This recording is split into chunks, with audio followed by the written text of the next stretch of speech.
ছন্দে বাজে জন্মপথ।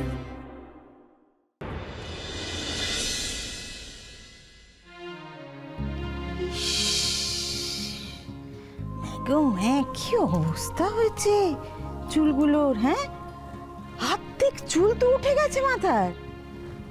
দেখে তো মনে হচ্ছে এই কদিনে তেল জল কিচ্ছু পড়েনি। কেন রে, বড় বৌদি যত্ন না করে দিলে নিজের চুলটা একটু নিজে যত্ন করা যায় না? না ও মলে যা, পরের বাড়ি বই তো নয় বাপু, সারাদিন বুড়িটা খিট খিট খিট খিট খিট খিট করে আমাকে খিঁচে তো ছেলেকে আবার চুলের জন্য করে দেবে। হাঁ করে ইল্লি বল দেখি। কেন নিজের চুলে নিজে যত্ন করা যায় না?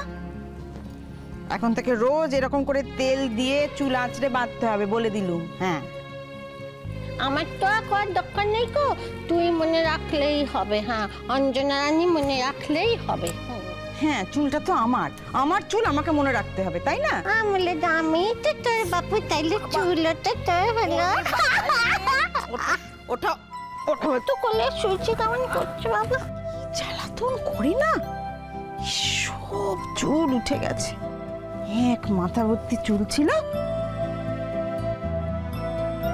আচ্ছা ঠাকুরজি, এই যে তুমি বললে ওই বাড়িতে সবাই তোমায় খুব যত্ন আত্তি করতো, তাহলে খিটখিট করতো কে? আমলে আমি কি মিথ্যে কথা কইছি নাকি?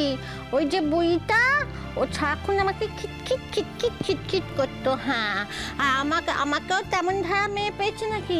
আমিও দু চার কথা এমন ধারা শুনে দিতুম না, একদম চুপ করে দিত। ও বাড়ির যে বাবাটা ছিল, হ্যাঁ, বাবাটা আমাকে কি ভাও বাটতো বাপু, কি ভাও বাবাটা। আর ওই যে ব্যাড বয়টা ছিল না, ব্যাড বয়টা খুব ভালো।